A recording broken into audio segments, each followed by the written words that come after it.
ونشهد أن لا إله إلا الله وحده لا شريك له ونشهد أن محمدًا عبده ورسوله أما بعد فأعوذ بالله من الشيطان الرجيم بسم الله الرحمن الرحيم يا أيها الذين آمنوا استعينوا بالصبر والصلاة إن الله مع الصابرين ولا تقولوا لمن يقتل في سبيل الله أموات بل أحياء ولكن لا تشعرون وقال النبي صلى الله عليه وسلم الحسن والحسين سيدا شباب أهل الجنة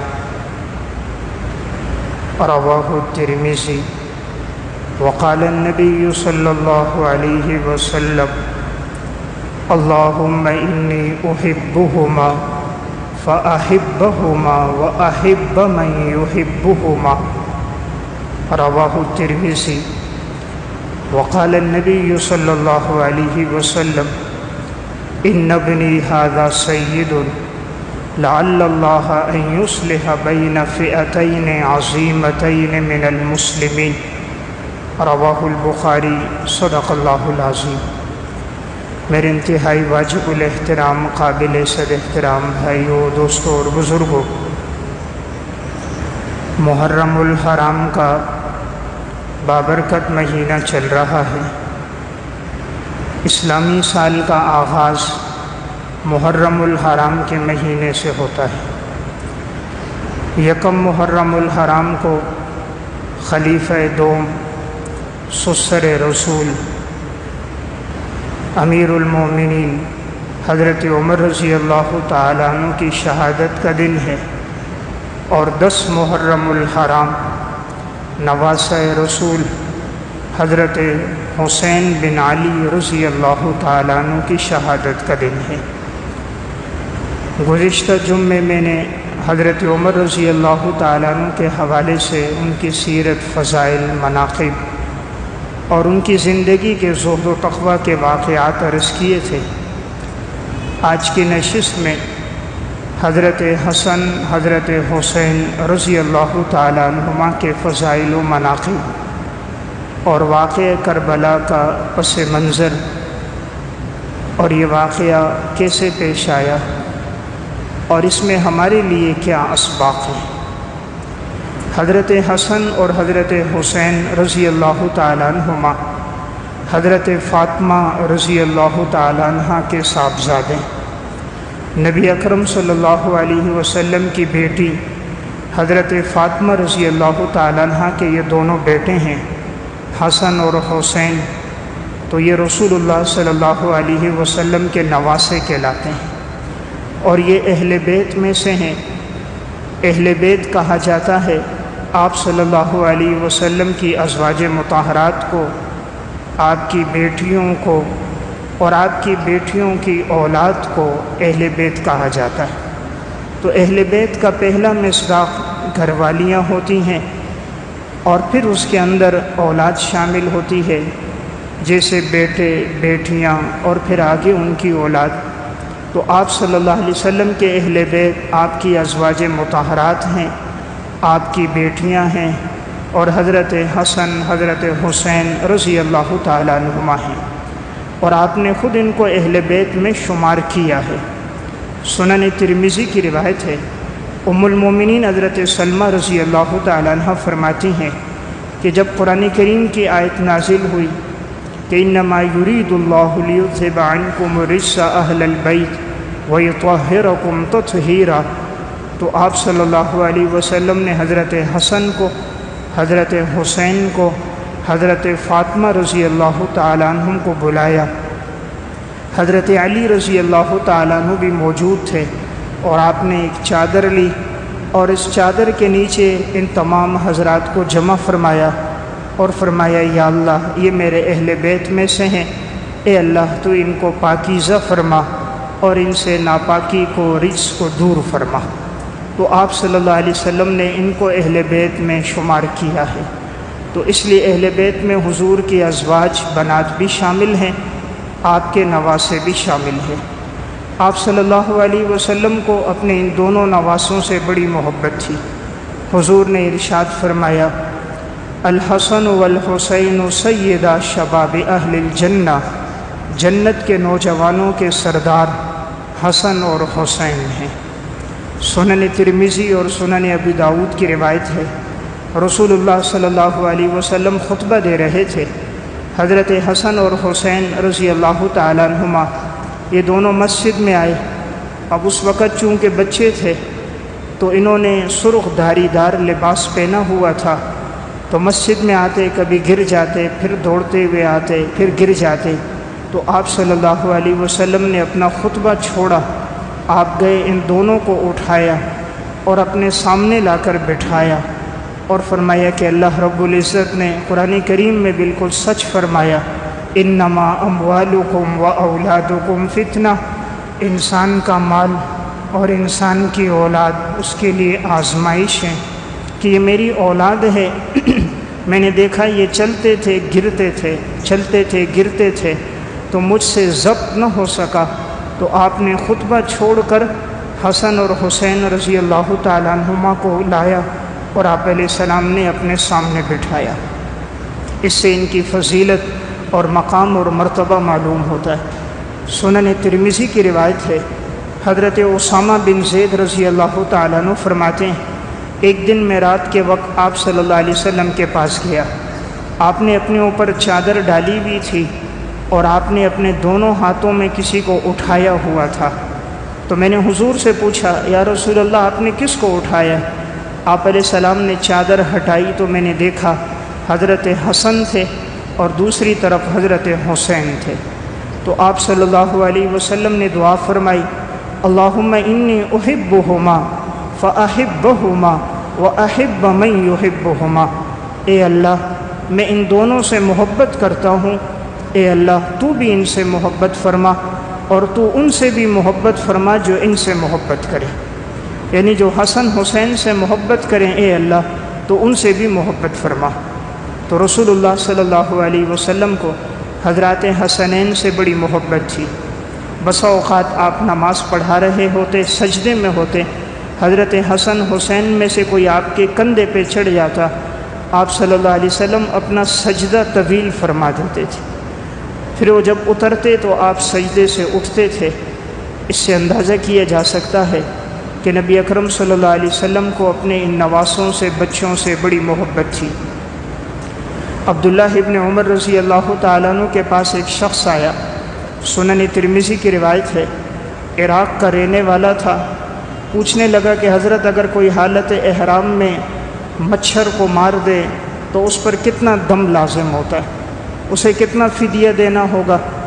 عبداللہ ابن عمر رضی اللہ تعالیٰ عنہ نے کہا، تم عراق والوں نے حضور کے نواسے کو شہید کر دیا، اس کے بارے میں پوچھنے نہیں آتے، اور ایک مچھر کو مارا ہے اس کے خون کے بارے میں پوچھنے آ رہے ہو؟ حالانکہ میں نے خود حضور سے سنا تھا کہ نبی اکرم صلی اللہ علیہ وسلم نے فرمایا تھا کہ حسن اور حسین دونوں میرے لیے اس طرح ہیں جس طرح کہ ایک آدمی کے پھول ہوتے ہیں، تو حسن حسین جنت کے پھولوں میں سے۔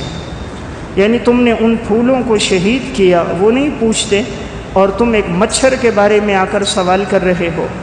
اس سے اندازہ کیا جاتا ہے کہ صحابہ اکرام کو بھی حضرات حسنین سے بڑی محبت تھی۔ صحیح بخاری کی روایت ہے، حضرت ابو بکر صدیق رضی اللہ تعالیٰ عنہ مسجد سے باہر آئے، حضرت حسن رضی اللہ تعالیٰ عنہ کھیل رہے تھے۔ حضرت ابو بکر صدیق رضی اللہ تعالیٰ عنہ نے اٹھایا اور انہیں اپنے کندھے پر بٹھایا اور مسکراتے ہوئے فرمایا، حسن تم آپ صلی اللہ علیہ وسلم کے مشابہ ہو۔ حضرت علی ساتھ تھے، فرمایا علی کے مشابہ نہیں ہو، تم حضور کے مشابہ ہو۔ حضرت ابو بکر صدیق فرما رہے تھے اور حضرت علی دیکھ کر آپ کو مسکرا رہے تھے۔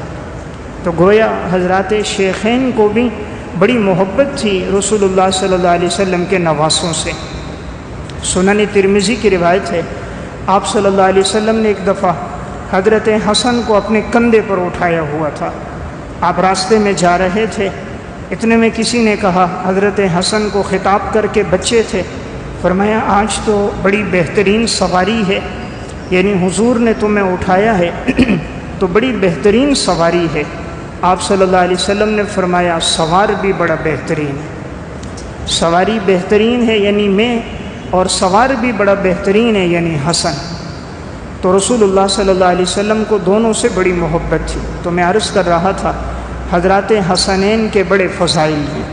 سنن ترمذی کی روایت ہے، حضرت ام سلمہ رضی اللہ تعالیٰ عنہ فرماتی ہیں کہ میں نے خواب میں دیکھا رسول اللہ صلی اللہ علیہ وسلم مجھے خواب میں آئے، آپ کے بال مبارک اور کپڑے پورا گندہ تھے، آپ غمگین اور پریشان تھے۔ میں نے پوچھا یا رسول اللہ کیا ہوا؟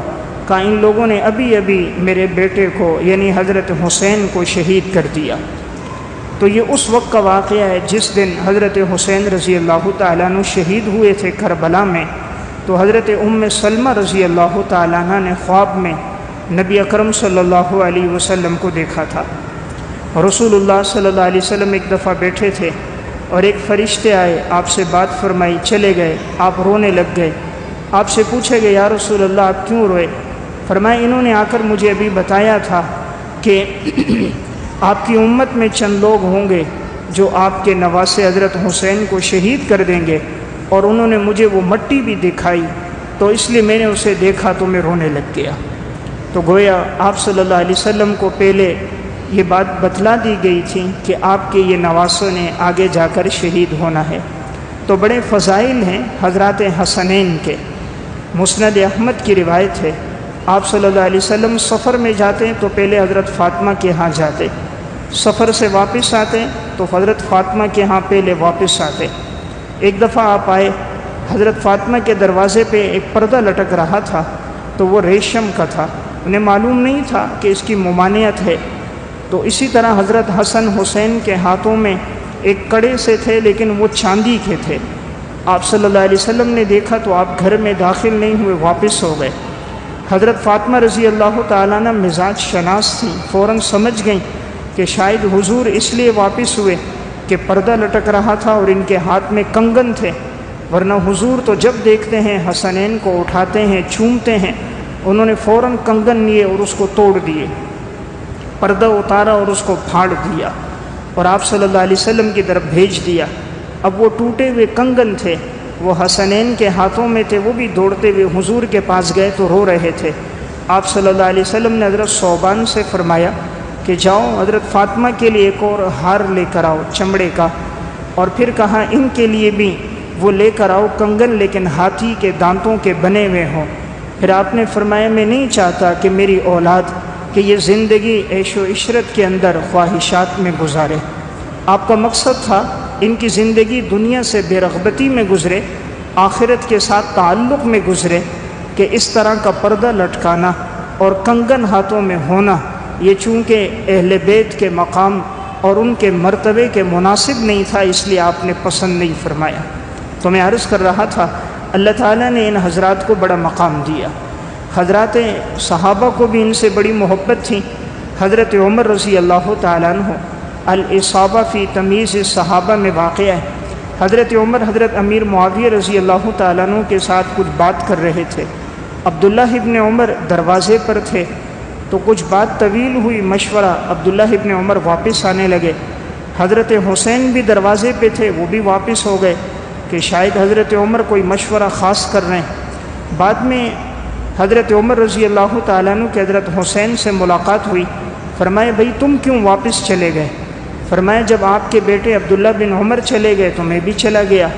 حضرت عمر رضی اللہ تعالیٰ عنہ نے فرمایا کہ مجھے جو تم سے محبت اور تعلق ہے وہ اپنے بیٹے سے کئی گنا زیادہ ہے۔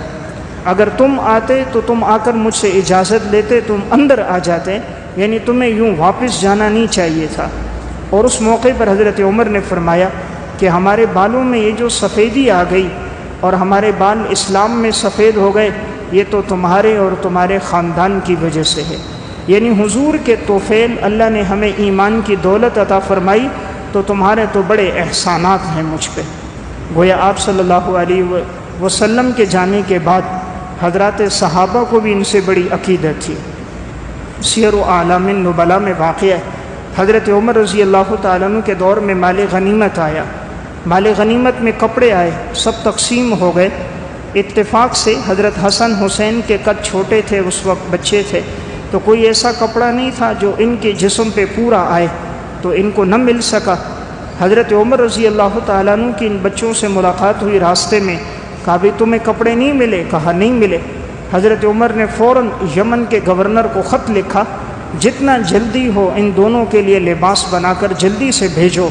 انہوں نے فوراً وہاں سے لباس بنا کر بھیجے، اور جب وہ حضرت حسن حسین کو پہنائے گئے تو حضرت عمر رضی اللہ تعالیٰ عنہ کو بڑی خوشی ہوئی۔ تو واقعہ سنانے کا مقصد ان صحابہ کا اور اہل بیت کا آپس میں بڑا تعلق تھا، آپس میں بڑی محبت تھی، ایک دوسرے کا بڑا لحاظ تھا۔ سیر و اعلام النبلاء میں امام ذہبی رحمہ اللہ لکھتے ہیں، حضرت ابو ہریرہ رضی اللہ تعالیٰ عنہ اور حضرت حسین رضی اللہ تعالیٰ عنہ ایک جنازے میں شریک تھے۔ چلتے چلتے ان کے پاؤں پہ گرد و غبار لگ گیا۔ حضرت ابو ہریرہ رضی اللہ تعالیٰ عنہ نے اپنا کپڑا رومال لیا اور حضرت حسین کے پاؤں کو جھاڑنے لگ گئے، پاؤں سے گرد و غبار کو دور کرنے لگے۔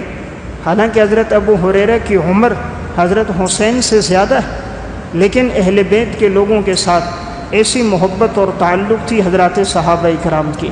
تو میں عرض کر رہا تھا، اللہ تعالیٰ نے حضرت حسن حسین کو ایک مقام عطا فرمایا۔ ان کا جو واقعہ پیش آیا، واقعہ کربلا، اس کے پیچھے ایک پس منظر یہ ہوا، تقدیر میں لکھا تھا اس واقعے کا وقوع ہونا تھا، لیکن اس کے پیچھے اسباب کے درجے میں ایک وجہ یہ پیش آئی کہ یہود چونکہ اسلام کے ازل سے دشمن ہیں، اس لیے ان کی کوشش تھی کہ مسلمانوں کو نقصان پہنچایا جائے، اور جب اسلام تیزی سے بڑھتا جا رہا تھا تو انہوں نے سوچا کس طرح ہم اسلام کو اور مسلمانوں کو نقصان پہنچائیں۔ آپ صلی اللہ علیہ وسلم جب ہجرت کر کے مدینہ آئے تھے، اس وقت یہود کے 3 بڑے قبیلے آباد تھے، بنو قریظہ، بنو نذیر، بنو قینقاع۔ یہ 3 قبیلے مدینہ میں آباد تھے۔ آپ صلی اللہ علیہ وسلم نے ان سے معاہدہ کیا تھا، تم ہم سے نہیں لڑو گے، ہم تم سے نہیں لڑیں گے، لیکن انہوں نے معاہدے کی پاسداری نہیں کی، ہمیشہ مشرکین کا ساتھ دیا اور مسلمانوں پر پیچھے سے وار کیا اور حملے کیے، نقصان پہنچائے۔ یہاں تک کہ انہیں یہودیوں نے، ایک عورت نے آپ علیہ السلام کو کھانے میں زہر بھی ملا کر دیا تھا، لیکن آپ کا معجزہ تھا کہ کھانے سے خود آواز آئی گوشت کی بوٹی سے کہ میرے اندر زہر ہے۔ آپ صلی اللہ علیہ وسلم فوراً رک گئے اور آپ نے تناول نہیں فرمایا۔ اسی طرح یہودی آپ کو ایک جگہ لے کر گئے، اوپر سے پتھر پھینکنے کا ارادہ تھا کہ بڑا پتھر پھینک دیا جائے، آپ کی شہادت ہو جائے، لیکن آپ کو وحی کے ذریعے اطلاع ہو گئی تھی۔ تو ان کی کوشش تھی کہ کسی طرح حضور کو، صحابہ کو نقصان پہنچایا جائے۔ آپ صلی اللہ علیہ وسلم نے ان یہودیوں کو مدینہ سے نکال کر خیبر میں آباد کر دیا، اور آپ نے ایک جملہ فرمایا تھا، اخرج الیہود من جزیرۃ العرب، ان یہودیوں کو جزیرہ عرب سے بھی باہر نکالنا۔ حضرت عمر رضی اللہ تعالیٰ عنہ کا جب دور خلافت آیا، انہوں نے یہودیوں کو جزیرہ عرب سے باہر نکال دیا۔ اب یہودیوں میں ایک شخص تھا عبداللہ بن سبا، اسے بڑی اسلام سے دشمنی تھی، مسلمانوں سے بھی، کہ بھئی یہ مذہب بڑھتا جا رہا ہے۔ حضرت عمر کے دور میں تو وہ اٹھا نہیں، اس لیے کہ حضرت عمر کا مزاج سخت تھا، کوئی فتنہ سامنے آتا وہ فوراً ہی اس کو دبا دیتے، اور اگر وہ باز نہ آتا تو قتل کر دیتے، جیل میں ڈال دیتے۔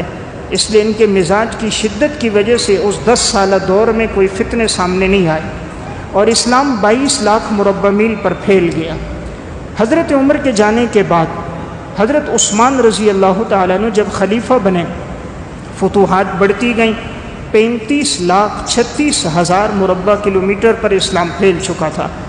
اب ان یہودیوں نے دیکھا، خصوصاً عبداللہ بن سبا نے، کہ اسلام تو بڑھتا جا رہا ہے، ہماری یہودیت مٹتی جا رہی ہے۔ انہوں نے سوچا مسلمانوں کو آپس میں لڑایا جائے۔ تو اس شخص نے دیکھا حضرت عثمان رضی اللہ تعالیٰ عنہ مزاج کے نرم تھے، تو یہ سب سے پہلے مصر گیا۔ مصر کے لوگوں میں جو نئے نئے مسلمان ہوتے ان میں جا کر بات کرتا۔ ہر نبی کا ایک نائب ہوتا ہے، اس کے جانے کے بعد وہ خلیفہ ہوتا ہے۔ حضور کے نائب حضرت علی ہیں، آپ کے جانے کے بعد خلافت حضرت علی کو ملنی چاہیے تھی، اس لیے کہ وہ حضور کے چچا زاد بھی ہیں، بچوں میں سب سے پہلے اسلام لے کر آئے، ان کے ساتھ حضور کا قریبی تعلق ہے۔ تو اس طرح اس نے چند لوگوں کا ذہن بنانا یوں شروع کر دیا۔ اب ایک کے پاس دوسرے کے پاس جاتا۔ حضرت عثمان رضی اللہ تعالیٰ عنہ کو خبر ملی، انہوں نے کہا اس کو شام سے ملک بدر کرو۔ وہاں سے نکالا گیا، مصر گیا، مصر سے عراق گیا، مختلف جگہوں میں جاتا اور یہ لوگوں کی ذہن سازی کرتا، یہاں تک کہ اس نے ایک جماعت بنا دی۔ اور پھر یہ آیا ذی الحجہ کے مہینے میں سن 35 ہجری میں مدینہ، اور حضرت عثمان رضی اللہ تعالیٰ عنہ سے مطالبہ کیے کہ آپ خلافت چھوڑ دو۔ حضرت عثمان نے فرمایا میں نہیں چھوڑ سکتا، اس لیے کہ آپ صلی اللہ علیہ وسلم نے فرمایا تھا کہ اللہ آپ کو خلافت کی قمیص پہنائے گا، اور آپ نے اس کو نہیں چھوڑا اور آپ نے وہ قمیص نہیں اتارنی، تو حضرت عثمان نے خلافت نہیں چھوڑی۔ تو بڑی بے دردی کے ساتھ تقریباً 40 دن آپ کو بھوکا پیاسا رکھ کر پھر حضرت عثمان رضی اللہ تعالیٰ عنہ کی شہادت ہو گئی۔ حضرت عثمان کی شہادت کے بعد واقعہ جمل پیش آیا، جنگ صفین ہوئی۔ ان دونوں جنگوں کے اندر بھی یہی سبائی ٹولہ تھا، اور اس کی منشا یہ تھی کہ مسلمانوں میں آپس میں انتشار اور افتراق ہو اور وہ ایک جگہ جمع نہ ہو۔ یہاں تک کہ ان دونوں جنگوں کے ختم ہونے کے بعد حضرت علی رضی اللہ تعالیٰ عنہ کی جب شہادت ہوئی ہے 21 رمضان المبارک سن 40 ہجری میں، تو عبد الرحمن بن ملجم ایک خارجی تھا، اس نے یہ پلاننگ کی کہ میں حضرت علی رضی اللہ تعالیٰ عنہ کو شہید کروں گا۔ 3 خارجیوں نے منصوبہ بنایا تھا، ایک نے کہا میں حضرت امیر معاویہ کو، ایک نے کہا میں عمرو بن عاص کو، تاکہ یہ اسلام کے 3 جو بڑے صحابہ ہیں یہ ایک دن میں مارے گئے تو اسلام اور مسلمان کمزور ہو جائیں گے۔ تو اب یہ لوگ سب نے پلاننگ کی فجر کی نماز میں حملہ کرنے کا۔ حضرت علی رضی اللہ تعالیٰ عنہ جب نکلے تو یہ پیچھے چھپا تھا دروازے کے پیچھے۔ عبد الرحمن بن ملجم کے ہاتھ میں زہر آلود نیزہ اور تلوار تھی، اس نے حضرت علی رضی اللہ تعالیٰ عنہ پر اندھیرے میں پیچھے سے وار کر کے حملہ کیا۔ حضرت علی زخمی ہو گئے اور انہی زخموں میں حضرت علی کی شہادت ہو گئی۔ حضرت امیر معاویہ رضی اللہ تعالیٰ عنہ اس دن نماز کے لیے آئے، لیکن آپ کے ساتھ محافظ ہوتے تھے تو آپ محفوظ رہے اور ان کا وار آپ پہ نہ چل سکا۔ اور عمرو بن عاص رضی اللہ تعالیٰ عنہ اتفاق سے اس دن کسی عذر کی وجہ سے نماز میں نہ آ سکے تو وہ بھی محفوظ ہو گئے۔ حضرت علی کی جب شہادت ہو رہی تھی، انہوں نے اپنے بیٹے حضرت حسن رضی اللہ تعالیٰ عنہ کو اپنا نائب بنایا، تو حضرت حسن کی خلافت آئی۔ 6 مہینے تک حضرت حسن رضی اللہ تعالیٰ عنہ خلیفہ رہے۔ اس کے بعد انہوں نے حضرت امیر معاویہ رضی اللہ تعالیٰ عنہ کے ہاتھ پر بیعت کر لی، اور آپ صلی اللہ علیہ وسلم کی وہ پیشن گوئی پوری ہو گئی۔ ان ابنی ھذا سید لعل اللہ ان یصلح بین فئتین عظیمتین من المسلمین، میرا یہ بیٹا سردار ہے اور اللہ تعالیٰ اس کے ذریعے سے 2 مسلمان جماعتوں کے درمیان میں صلح کروائے گا۔ تو حضور نے دونوں جماعتوں کو مسلمان جماعت کہا، حضرت امیر معاویہ کی جماعت کو بھی، حضرت علی رضی اللہ تعالیٰ عنہ کی جماعت کو بھی۔ تو صلح ہو گئی۔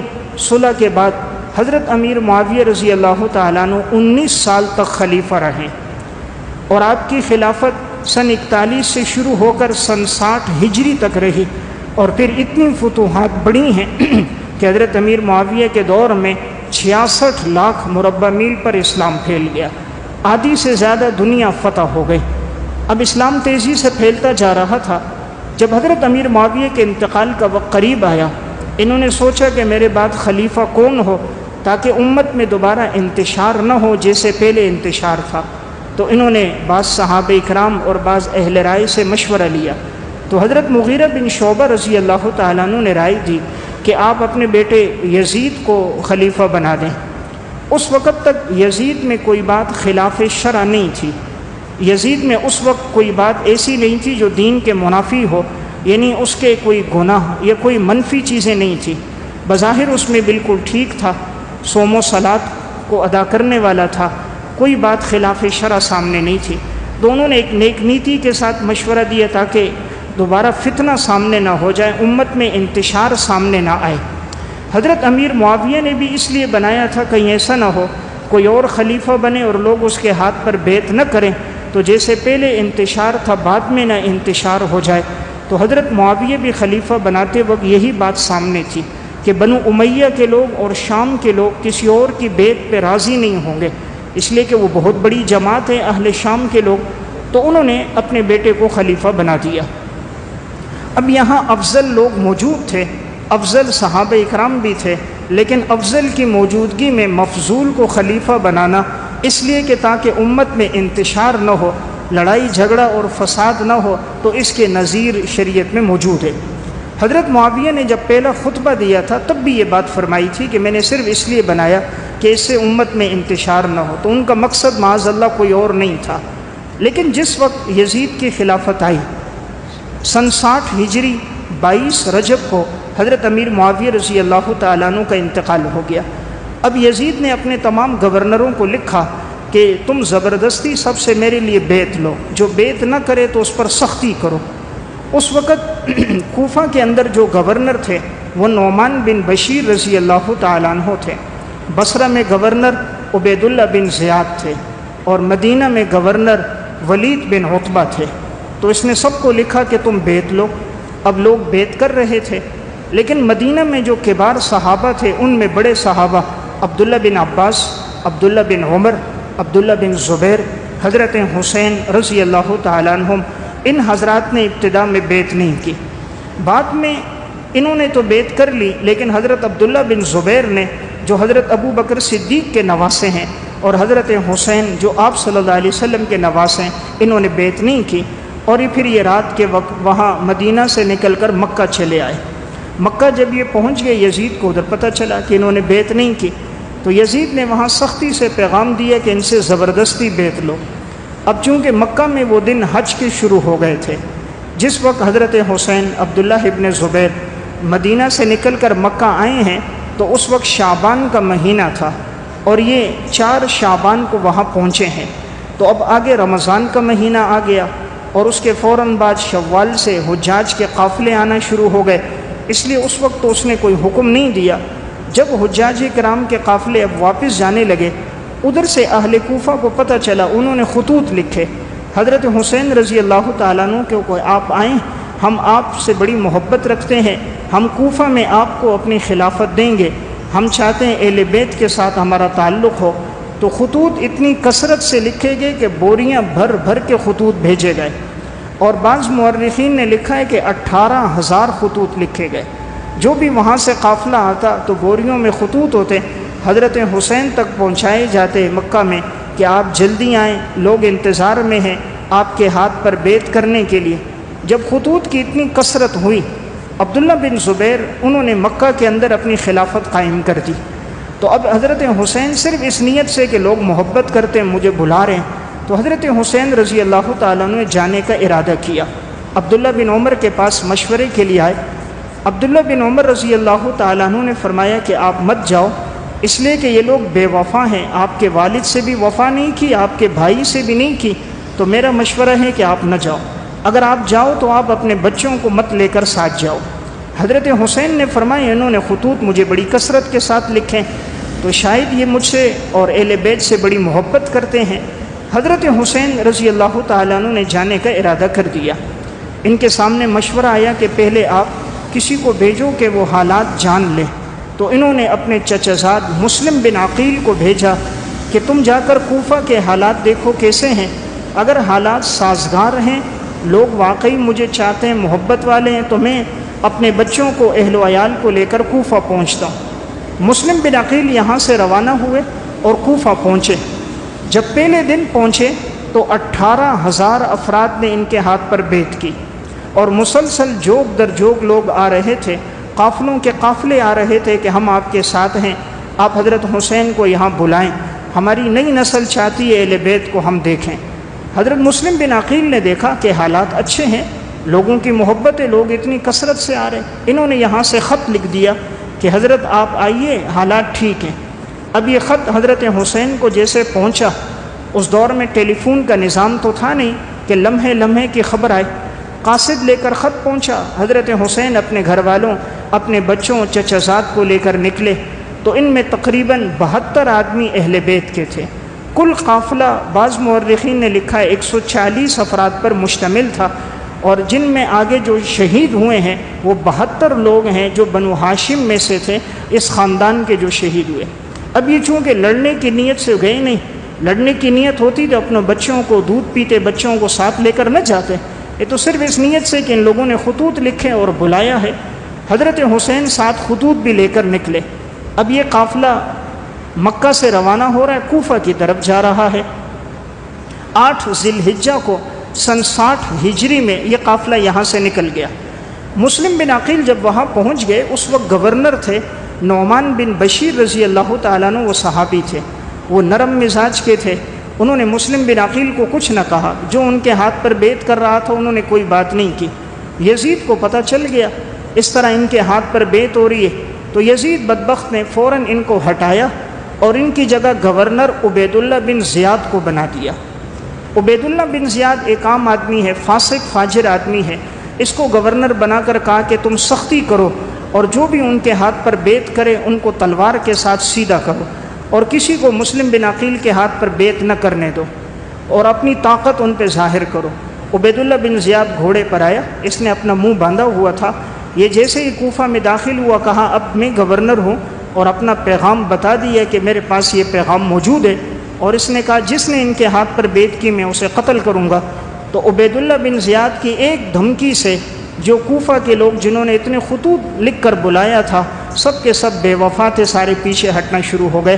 اگلے دن دیکھا 18,000 کے اندر 6,000 رہ گئے، اس کے بعد 2,000 رہ گئے، تیسرا دن آیا تو صرف 5 سے 6 آدمی رہ گئے، باقی سب نے ساتھ چھوڑ دیا۔ اب جن کے ہاں حضرت مسلم بن عقیل ٹھہرے تھے وہ ہانی بن عروہ ان کے ہاں ٹھہرے ہوئے تھے، تو اس بدبخت نے عبید اللہ نے ہانی بن عروہ سے کہا ان کو میرے حوالے کرو، نہیں تو میں تمہیں بھی قتل کروں گا، ان کو بھی۔ پھر اس نے ایک لشکر لے کر حملہ کیا اور حضرت مسلم بن عقیل کو انہوں نے بہت زخمی کر دیا۔ مسلم بن عقیل نے دیکھا جب حالات ٹھیک نہیں ہیں، انہوں نے فوراً ہی قاصد ایک روانہ کیا اور خط لکھ دیا کہ حضرت حالات ٹھیک نہیں ہیں، آپ مت آؤ۔ اب پہلا خط تو حضرت حسین کو پہنچا تھا، اس وقت حالات ٹھیک تھے، وہ نکل گئے۔ دوسرا انہوں نے پیغام بعد میں دیے کہ آپ مت آؤ، قافلہ نکل کر راستے میں پہنچ گیا۔ اب اس بدبخت نے حضرت مسلم بن عقیل کو شہید کیا، اور بڑی بے دردی کے ساتھ شہید کیا گیا۔ وہ اس طرح کہ یہ زخمی حالت میں رات گلیوں میں دوڑ رہے تھے، پناہ کی جگہ کوئی نہیں تھی۔ مسلم بن عقیل کی تو ایک خاتون نے پناہ دی اور پانی پلایا، زخموں کی مرہم پٹی کی، تو اس کا جو بیٹا تھا وہ محمد بن اشعث کے ساتھ اس کا تعلق تھا، وہ عبید اللہ بن زیاد کا خاص آدمی تھا۔ اس نے عبید اللہ کو جا کر کہا جو تمہیں مطلوب ہے آدمی وہ تو ہمارے گھر میں، مجھے کتنا انعام دو گے؟ اس نے کہا اتنا انعام ملے گا۔ تو اس بدبخت نے وہ زخمی حالت میں مسلم بن عقیل ان کے حوالے کیا گیا، اور اس طرح انہیں شہید کر کے ان کی لاش اوپر سے انہوں نے نیچے پھینک دی۔ اب مسلم بن عقیل جو اہل بیت میں سے تھے وہ شہید ہو گئے۔ راستے میں حضرت حسین جب قافلے کے ساتھ آ رہے ہیں، اب ان کو خبر پہنچی کہ مسلم بن عقیل کی تو شہادت ہو گئی۔ اب انہوں نے مشورہ لیا، ان کے ساتھ حضرت حسین کے ساتھ ان کے بھائی بھی تھے، حضرت علی رضی اللہ تعالیٰ عنہ کے صاحبزادے، ان میں عباس تھے، محمد تھے، ابو بکر تھے، عمر تھے، عثمان تھے، جعفر تھے، حضرت حسن کے بیٹے تھے، خود حضرت حسین کے بیٹے تھے، علی اکبر تھے، علی اصغر تھے، اور مسلم بن عقیل کے بیٹے تھے، حضرت جعفر کے بیٹے تھے۔ تو یہ 72 آدمیوں کا قافلہ تو اہل بیت کا قافلہ تھا۔ حضرت حسین نے مشورہ لیا کہ تمہاری کیا رائے ہے، ہم یہاں سے اب واپس جائیں اس لیے کہ حالات ٹھیک نہیں ہیں، یا ہم آگے جائیں؟ حضرت مسلم بن عقیل کے بیٹوں نے کہا کہ حضرت واپس نہیں جائیں گے، ہم اپنے والد کا بدلہ لیں گے۔ حضرت حسین رضی اللہ تعالیٰ عنہ قافلہ لے کر گئے۔ مختصر یہ کہ قافلہ جب اس مقام پہ پہنچا جس جگہ کا نام کربلا ہے، تو وہاں پر عبید اللہ بن زیاد نے پہلے لشکر دیا حر بن یزید کو، 1000 افراد کا لشکر لے کر وہ آیا، اور پیچھے سے عمر بن سعد، اس کے بعد 4000 افراد کا لشکر لے کر ہی آیا۔ ہر قسم کے ہتھیار ان کے پاس موجود ہیں۔ اہل بیت کے تو 72 آدمی ہیں، جن میں بچے بھی ہیں، بچیاں بھی ہیں، عورتیں بھی ہیں، اور وہ لڑنے کے ارادے سے تو آئے نہیں، انہوں نے خطوط لکھ کر خود بلایا تھا۔ حضرت حسین جب وہاں پر پہنچے اور یہ سامنے اتنا بڑا لشکر جو لڑنے کے لیے بالکل تیار، عبید اللہ بن زیاد بدبخت نے حکم دیا تھا کہ ان کو اندر داخل نہیں ہونے دینا، اور جب تک یہ میرے ہاتھ پر بیعت نہ کریں۔ تو پھر حضرت حسین رضی اللہ تعالیٰ عنہ سے مطالبہ کیا گیا آپ ان کے ہاتھ پر بیعت کریں عبید اللہ کے۔ حضرت حسین رضی اللہ تعالیٰ عنہ نے فرمایا تھا میں اس فاسق کے ہاتھ پر بیعت نہیں کر سکتا، وہ نواسے رسول میں سے تھے، ان کا مقام مرتبہ بہت بلند تھا، کیا مجال تھی ابن مرجانہ کی جو یہ کہتا کہ میرے ہاتھ پر حضرت حسین بیعت کریں۔ حضرت حسین نے فرمایا میں شہید ہو جاؤں گا، اس فاسق آدمی کے ہاتھ پر بیعت نہیں کروں گا۔ حضرت حسین نے اس موقع پر 3 باتیں سامنے رکھیں جو اہل سنت کتب روافظ دونوں میں۔ پہلی بات تھی یا تو مجھے واپس جانے دو، میں جہاں سے آیا میں وہیں واپس چلا جاتا ہوں مدینہ، یا نمبر 2 مجھے سرحد پہ جانے دو، کہ میں دشمنوں کے ساتھ لڑوں، کفار سے لڑوں، یا نمبر 3 مجھے یزید کے پاس جانے دو، میں اپنا معاملہ خود اس کے ساتھ رکھوں گا، میں تم سے لڑنا نہیں چاہتا۔ پھر حضرت حسین نے وہ بوریاں کھولیں اور سارے خطوط نکالے اور ایک ایک خط لے کر پڑھتے تھے، فلاں سردار نے لکھا، فلاں نے خط لکھا، فلاں نے لکھا۔ کہا تم لوگوں نے خطوط لکھ کر مجھے خود بلایا اور اب ظالموں تم لوگ لڑنے کے لیے سامنے آ گئے ہو۔ اب ان کوفیوں نے دیکھا کہ اتنے سارے خطوط ہیں حضرت حسین کے پاس، اگر یہ خطوط عبید اللہ بن زیاد کو پتہ چل گئے یا یہ خطوط یزید تک پہنچے وہ تو ہمیں نہیں چھوڑے گا کہ تم نے خطوط لکھ کر بلایا۔ تو انہوں نے چاہا کسی طرح خطوط بھی ضائع ہو جائیں اور حضرت حسین اور ان کو بھی شہید کر دیے جائیں تاکہ ہمارے یہ ثبوت وہاں نہ پہنچے۔ حضرت حسین نے پھر آخری خطبہ دیا، محرم الحرام کا مہینہ شروع ہو گیا۔ عبید اللہ بن زیاد ظالم نے کہا ان کا پانی بند کر دو۔ اب جہاں سے پانی لیتے تھے وہاں پر انہوں نے لشکر مقرر کر دیا، کوئی پانی لے کر آتا مٹکے میں، تیر مارتے تو مٹکا ٹوٹ جاتا، پانی گر جاتا، تو قافلے تک پانی نہیں پہنچتا تھا۔ اس طرح 3 دن ایسے گزرے ہیں کہ بالکل پانی نہیں پہنچا۔ بعض تاریخی روایات میں 10 دن کا تذکرہ ہے، اکثر مورخین نے 3 دن کا ذکر کیا ہے کہ 3 دن تک انہوں نے پانی پہ قبضہ رکھا اور پانی نہیں چھوڑا۔ پھر حضرت حسین کا وہ آخری خطبہ تھا جو انہوں نے دیے، جو البدایہ میں اور بہار الانوار دونوں میں ہے۔ حضرت حسین نے فرمایا کہ تم لوگ میرے بارے میں جانتے ہو میں آپ صلی اللہ علیہ وسلم کا نواسا ہوں، میرے بارے میں حضور نے فرمایا تھا الحسن والحسین سیدا شباب اہل الجنہ، جنت کے نوجوانوں کے سردار حسن اور حسین ہیں۔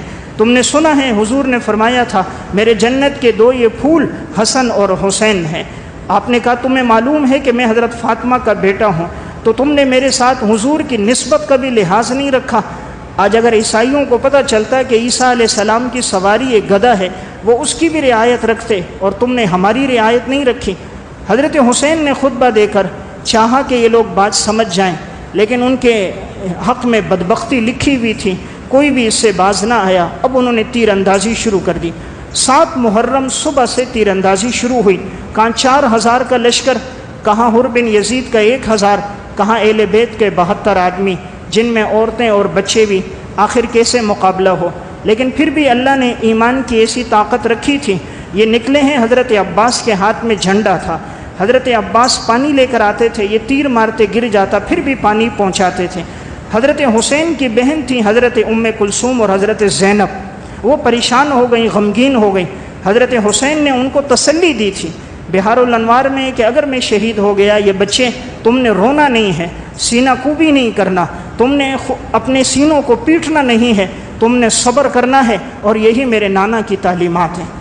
جب انہوں نے تیر اندازی شروع کی، حضرت حسین کے بیٹے تھے محمد قاسم، چھوٹے تھے، پانی کی طلب ہوئی، 3 دن سے نہ ماں نے پانی پیا نہ بچوں نے پانی پیا، تو وہ بچہ تڑپ رہا تھا۔ حضرت حسین کے پاس لایا گیا، انہوں نے کہا ظالموں اس کو تم پانی دو۔ سنان بن انس بدبخت نے ایک تیر مارا، وہ تیر جا کر اس بچے کی گردن پہ لگا اور وہ بچہ شہید ہو گیا۔ حضرت حسین نے اپنے ہاتھوں میں خون لیا اور آسمان کی طرف اٹھا کر کہا اے اللہ اگر تو اس پہ راضی ہے میں اس پہ بھی راضی ہوں، لیکن اے اللہ تو قیامت تک ان سے بدلہ لینا۔ انہوں نے ہمیں بلایا اور اتنی تکلیف میں ڈالا، مولا کریم قیامت تک تو ان سے بدلہ لے لینا۔ حضرت حسین کی پھر یہ بد دعا تھی۔ حضرت حسین اب مقابلے کے لیے دونوں ہاتھوں میں تلوار لے کر اٹھے۔ حضرت عباس حضرت حسین کے بھائی ہیں، فرمائے جب تک ہماری جان میں جان ہے آپ آگے نہیں آئے۔ حضرت حسین کے سگے بھائی حضرت عباس جن کے ہاتھ میں جھنڈا تھا، حضرت جعفر، محمد، ابو بکر، عمر، عثمان، یہ سارے آگے بڑھ کے لڑتے رہے، یہاں تک کہ یہ سب کے سب شہید ہو گئے۔ پھر حضرت حسن کے بیٹے تھے وہ شہید ہو گئے۔ حضرت حسین کے اپنے بیٹے تھے، علی اکبر تھے، علی اصغر تھے، ان کی شہادت ہو گئی۔ مسلم بن عقیل کے بیٹے تھے، وہ شہید ہو گئے۔ یعنی اہل بیت کے 72 آدمیوں کا خون یہاں گر چکا ہے، اور یہ سب لاشیں حضرت حسین رضی اللہ تعالیٰ عنہ کے سامنے۔ پانی نہیں تھا لیکن تیمم کر کے نماز پڑھی ہے۔ کربلا میں ایک دن حضرت حسین نے نماز نہیں چھوڑی۔ یہ آنے والی امت کو درس دینا تھا کہ تم جس نواز رسول کا نام لیتے ہو، انہوں نے تو کربلا میں بھی نماز نہیں چھوڑی، ہر نماز آپ نے وہاں جماعت کے ساتھ ادا کی ہے۔ جب حضرت حسین کی حالت زیادہ زخمی حالت میں ہو گئے، اپنے یہاں گھر والوں کے پاس آئے تو وہ خیموں کے اندر تھے۔ بعض بدبختوں نے خیموں کو آگ لگا دی، خیموں میں جو خواتین تھے، بچے تھے، وہ جھلسنے کی وجہ سے وہ باہر نکلنے لگے، تکلیف کی حالت میں تھے۔ حضرت زینب بھی پریشان ہو گئیں، حضرت حسین نے تسلی دی کہ آپ پریشان نہ ہو، زندگی رہی تو ٹھیک ورنہ حوض کوثر پہ ملاقات ہوگی۔ پھر حضرت حسین کے ہاتھ میں تلوار تھی، دونوں ہاتھوں میں لے کے لڑیں۔ ایک آدمی نے چند دنوں سے کھایا بھی نہ ہو، پانی بھی نہ پیا ہو، 70 لاشیں سامنے گر گئی ہوں، اپنے ہاتھوں میں اپنے بیٹوں کا خون ہو، اپنی نظروں کے سامنے بھائیوں کی گرتی لاشیں ہوں، اپنے سامنے بھتیجوں کی لاشیں ہوں، اور اپنی بیٹیاں اپنی بہنیں سامنے خیمے میں پڑی بے سر و سامانی کی حالت میں ہو، لیکن کیا ایمان تھا حضرت حسین کا۔ فرمایا میں اس فاسق کے ہاتھ پر بیعت نہیں کر سکتا، اس عبید اللہ بن زیاد کے ہاتھ پر میں بیعت نہیں کروں گا۔ حضرت حسین لڑتے رہے، آخر زخمی حالت میں تھے، یہ ذل جوشن بدبخت آگے بڑھا، سنان بن انس پیچھے سے انہوں نے وار کر دیا، حضرت حسین کے بائیں ہاتھ پہ لگا، بائیں ہاتھ کٹ گیا۔ اب دائیں ہاتھ سے لڑتے تھے، 43 زخم لگے تھے تلوار کے نیزے کے، 43 زخم لگے ہیں تلوار کے نیزوں کے، لیکن پیچھے نہیں ہٹے، آخری دم تک لڑے ہیں۔ پھر آخر میں سنان بن انس نے پیچھے سے ایک تیر مارا، حضرت حسین کے گردن میں لگا، آپ نیچے جھکے ہیں، سجدے کی حالت میں گئے ہیں، اس بدبخت نے تلوار کا وار کیا اور حضرت حسین رضی اللہ تعالیٰ عنہ کا سر اقدس ہلک ہو گیا۔ پھر یہ ظالم سر لے کر عبید اللہ بن زیاد کے پاس آئے تھے، اس بدبخت نے کہا تھا ان کے جسموں پہ گھوڑے دوڑا دینا، تو حضرت حسین اور کربلا والوں کے جسموں پر ان بدبختوں نے گھوڑے دوڑا دیے۔ یہ اسلام جو پھیلا ہے یہ خون سے پھیلا ہے، اسلام کے درخت کو جو آبیاری ہوئی ہے یہ خون کے ساتھ آبیاری ہوئی ہے۔ پھر اللہ نے اس درخت کو اتنا ثمراور بنایا، جب حضرت حسین کا سر مبارک عبید اللہ بن زیاد کے پاس لایا گیا، اس بدبخت کے ہاتھ میں چھڑی تھی اور یہ حضرت حسین کے ہونٹوں پہ چھڑی مارنے لگا۔ زید ابن ارقم موجود تھے، فرمایا ظالم اس چھڑی کو ہٹا، میں نے ان ہونٹوں پر رسول اللہ صلی اللہ علیہ وسلم کے ہونٹوں کو لگتا ہوا دیکھا، میں نے ان ہونٹوں پر رسول اللہ صلی اللہ علیہ وسلم کے ہونٹوں کو لگتا ہوا دیکھا ہے کہ آپ ان کا بوسہ لیتے تھے، اس اپنی چھڑی کو یہاں سے ہٹا۔ پھر اللہ نے اس بدبخت کو بھی سزا دی ہے۔ سنن ترمذی کی روایت ہے، یہی عبید اللہ بن زیاد آخر میں جب یہ مرا ہے، اس کی لاش رکھی ہوئی تھی، لوگوں نے کہا سانپ آ گیا، سانپ، وہ آیا اور آ کر اس کے پہلے یہاں کانوں سے داخل ہوا، ناک کے نتنوں سے نکلا، پھر تھوڑی دیر ٹھہرا، پھر ناک کے نتنوں سے داخل ہوا، پھر کان سے نکلا، 3 مرتبہ ایسا ہوا ہے۔ سب کے سامنے اللہ نے اس عبید اللہ بن زیاد کو رسوا کر دیا۔ جتنے لوگ اس میں شریک تھے، حضرت حسین رضی اللہ تعالیٰ عنہ کی شہادت میں اللہ نے سب کو دنیا میں ذلیل و رسوا کیا۔ یہ جو ذل جوشن تھا اس کا بھی بڑا عبرتناک انجام ہوا، سنان بن انس کا۔ اس کے بعد جب مختار بن ابی عبید ثقفی کا دور آیا، اس نے ان کو لایا، گدھے کی کھالوں میں لپیٹا اور ان کو جلایا، جلا کر جھلسا دیا، کسی کو بھی باقی نہیں چھوڑا، جتنے تھے سب کو اللہ نے دنیا میں یہ سزائیں دے دی۔ حضرت حسین رضی اللہ تعالیٰ عنہ کی یہ شہادت اور کربلا میں اہل بیت کا یہ خون ہم سب کے لیے درس ہے۔ اسلام کی آبیاری اور قربانی کے لیے اگر انسان کو اپنی اولاد کا نذرانہ دینا پڑے تو وہ پیچھے نہ ہٹے۔ امت میں اس سے مقدس خون کوئی نہیں تھا، لیکن وہ بھی اسلام کے لیے بہا ہے، اور ایک دن میں نہیں، 1-2 آدمیوں کا نہیں، 72 آدمیوں کا یہ خون بہا ہے۔ اس میں ہمارے لیے درس ہے کہ ہم ان کے مقام مرتبے کا بھی لحاظ رکھیں، صحابہ سے بھی محبت ہو۔ بعض لوگ اہل بیت کے تذکرے میں صحابہ کو برا بھلا کہتے ہیں، یہ بھی غلط ہے۔